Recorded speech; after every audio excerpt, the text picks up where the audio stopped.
Welcome to part 2 of the Legoz Quick Start presentation. In this session, we'll look at the creation of a data source and applying the necessary security roles. Here's an outline of the steps we'll follow. We'll start by creating a data source within the system. After creating the data source, we'll assign security roles to control access.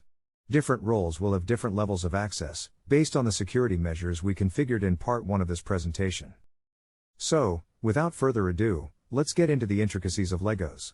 Having created the demo developer, demo owner, demo superuser, and demo user accounts and assigned roles as described in part 1 of this module, we're now ready to demonstrate how role-based security works within Legoz. Each user will be granted access to different functionalities based on their assigned roles, providing a clear illustration of how security measures are enforced. To interact with data or data objects within the system, access must be assigned at various data levels.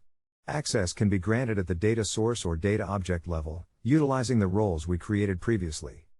Assigning access at the data source level provides users associated with these accounts with access to all entities discovered via the discovery process. These entities will be accessible from within the object builder.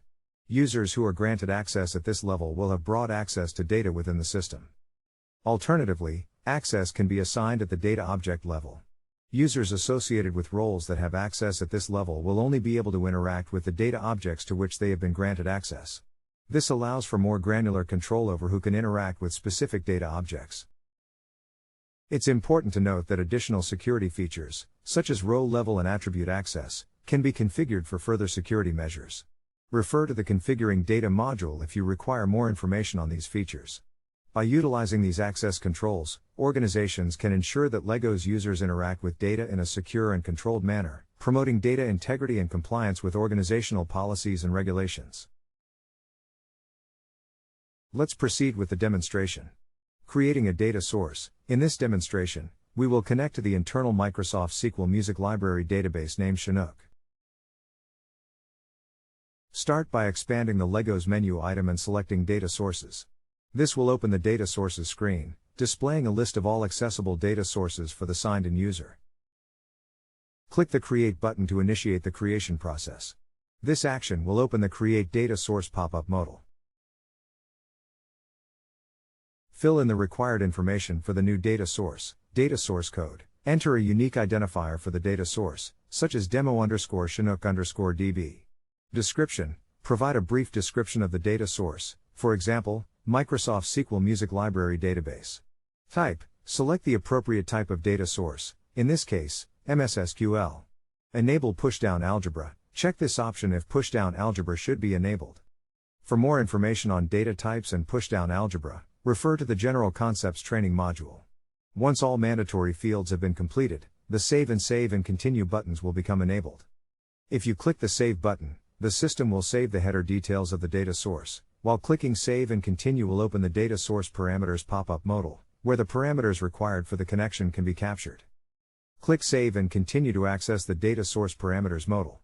Depending on the database type, specific parameters are required for the connection. Since we're connecting to a Microsoft SQL database in this instance, the following parameters must be completed.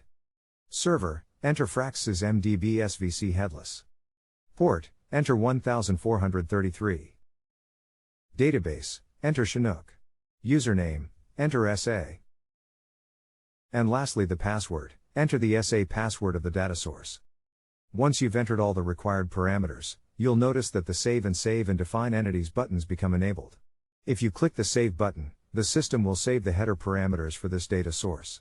Click Save and Define Entities, which will take you to the Discover Entities pop-up modal screen. Here, you can initiate the discovery of data source entities. For the purposes of this demonstration we will discover all entities. However, it should be noted that the Discover All Entities tick box can be unticked should you wish to discover only specific entities. Click on the Save and Discover button to proceed with entity discovery. You will be redirected to the Data Sources screen.